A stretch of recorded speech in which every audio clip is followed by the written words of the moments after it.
Bueno, y para hablar del estado de las relaciones bilaterales entre Cuba y Estados Unidos y de cómo pueden cambiar, si es que esto sucede después de las elecciones presidenciales en Estados Unidos, nos acompaña el analista político Arturo López Levy. Él está en San Francisco, en el estado de California, en Estados Unidos. Gracias por acompañarnos aquí en Panorama Mundial. Y bueno, para comenzar, veíamos cómo Cuba no solamente le pide al próximo presidente de Estados Unidos que levante el embargo, sino que además se queja porque dice que bajo este gobierno de Barack Obama se ha endurecido el embargo. ¿Por qué? ¿Es esto cierto? Un saludo, Patricia, a ti y a la audiencia de Panorama Mundial. Tu pregunta es muy interesante porque este presidente, cuando era candidato en las elecciones del 2008, anunció cambios importantes en la política de Estados Unidos hacia Cuba. Algunos de esos cambios obviamente han relajado la estructura del embargo, pero operando dentro de esa estructura. Se han permitido mayores viajes por parte de los cubanoamericanos, que se dice que hay cerca de 400.000 viajes al año de cubanoamericanos, y también se han relajado, se han flexibilizado los contactos pueblo a pueblo, lo que se llama viajes con propósito para norteamericanos que viajan a Cuba por temas culturales, educacionales, de carácter religioso, humanitario, etcétera. En algo en lo cual el lado cubano sí tendría razón es en el apretamiento de las sanciones de corte financiero, donde se ha producido un saldo de cerca de 89 millones de dólares en multas a personas envueltas en algún tipo de operación con Cuba el año pasado, a cerca de 600 millones en lo que va de este año. Obviamente, eso son las consecuencias de operar dentro de una estructura, de una política definida. Yo creo que nadie mejor lo definió que el Papa Juan Pablo II, cuando dijo que era una política ilegal desde el punto de vista del derecho internacional, inmoral desde el punto de vista de la ética y contraproducente a los objetivos de promover la apertura y una mayor democratización en Cuba. Bueno, por ya que 20 años, diría, la ONU se ha pronunciado a favor del levantamiento del embargo. Esto no ocurre. Me pregunto, Arturo, si con las nuevas elecciones en Estados Unidos se abre una oportunidad, si es que, bueno, este voto en la ONU reitera el pedido de Estados Unidos que no cumple. ¿Hay posibilidad de retomar el tema o esto pasa por un canje de liberaciones, Grossman, a cambio de los 5 presos cubanos en Estados Unidos? Bueno, en primer lugar, el voto de la ONU no es una cuestión decisiva para la administración que salga electa en noviembre, pero bueno, ratifica nuevamente el aislamiento de la política norteamericana en torno a Cuba, y también el listado de razones. Por ejemplo, la ONU, Human Rights Watch y Amnesty International han definido el embargo como una violación de los derechos humanos en sí misma, lo que implica un costo para la política norteamericana. En cuanto a la elección de noviembre, esa elección sí yo creo que va a tener un papel muy importante, puesto que el presidente Obama puede operar más en base a las promesas que hizo como candidato en el 2008, ahora, como él mismo dijo con relación a Rusia, con una mayor flexibilidad y obviamente con 4 años disponibles, el grupo antiembargo se va a lanzar a la yugular de la política norteamericana y a tratar de cambiarla de una manera importante. Obviamente, lo que creo que te refieres cuando hablas a liberaciones es un obstáculo, una piedra allí que sirve mucho a las fuerzas que promueven el status quo.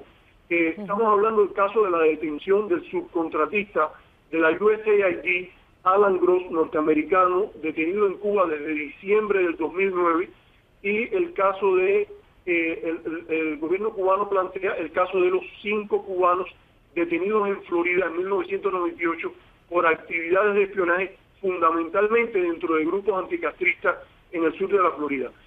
Yo no estoy seguro que la formulación de liberaciones paralelas, canje, es la formulación apropiada, pero evidentemente hay un obstáculo allí que en un contexto de mejoramiento de las relaciones hay que atender esos temas. No son temas de los cuales depende cualquier mejoramiento, pero obviamente un cambio de contexto implica una negociación de esos temas. Por lo cual, a mí no me gusta nunca decir 5 por 1 o algo así. Yo creo que las dos partes se deben sentar, atender a las razones que se han planteado. El propio expresidente Carter, un demócrata de reconocido prestigio, ha llamado a tener un enfoque flexible en ambos casos, tanto por el gobierno cubano como por el gobierno del presidente Barack Obama. En el caso de Mitt Romney, las posibilidades de cambio son muy limitadas.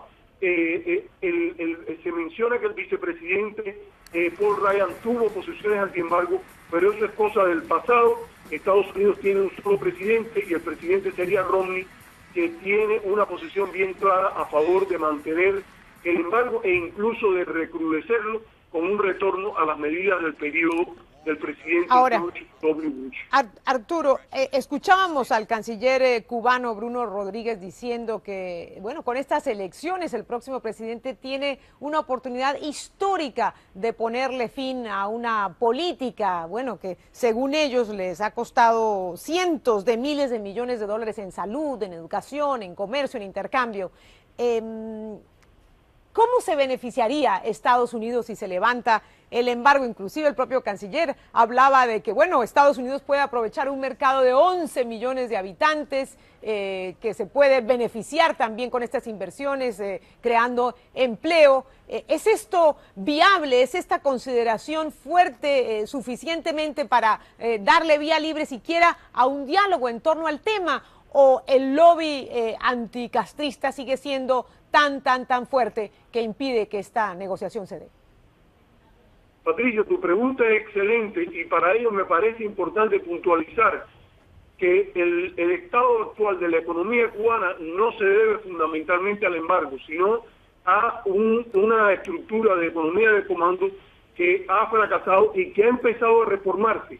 Es importante notar eso, que hay un proceso de reforma económica que está teniendo lugar en el país.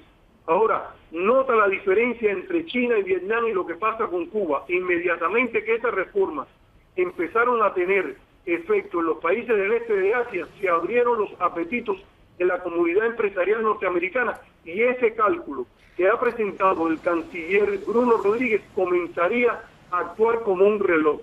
Yo creo que un tema importante a mirar en los próximos años es en qué medida esa economía de 11 millones de habitantes, que tiene una demanda potencial grande, se convierte en una demanda real efectiva, una economía que prospere y obviamente que los apetitos para el sector empresarial norteamericano de operar en esa economía también se acrecentarían. Esto es importante por esto que dices del grupo pro embargo que tiene una base importante en Miami.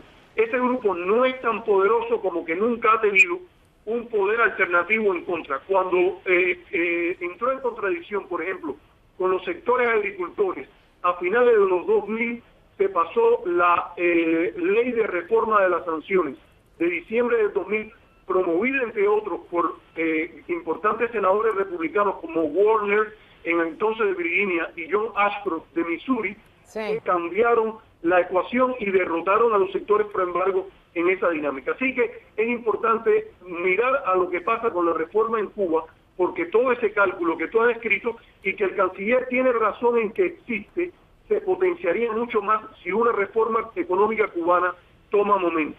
Bueno, pues muy interesante esa posibilidad y esa perspectiva. Arturo, un gusto tenerte aquí en Panorama Mundial con el análisis. Gracias de nuevo, la invitación queda abierta para la próxima. Muy buenas noches. Sí, el placer es mío, Patricia. Arturo López Levy, él es analista político hablándonos desde San Francisco.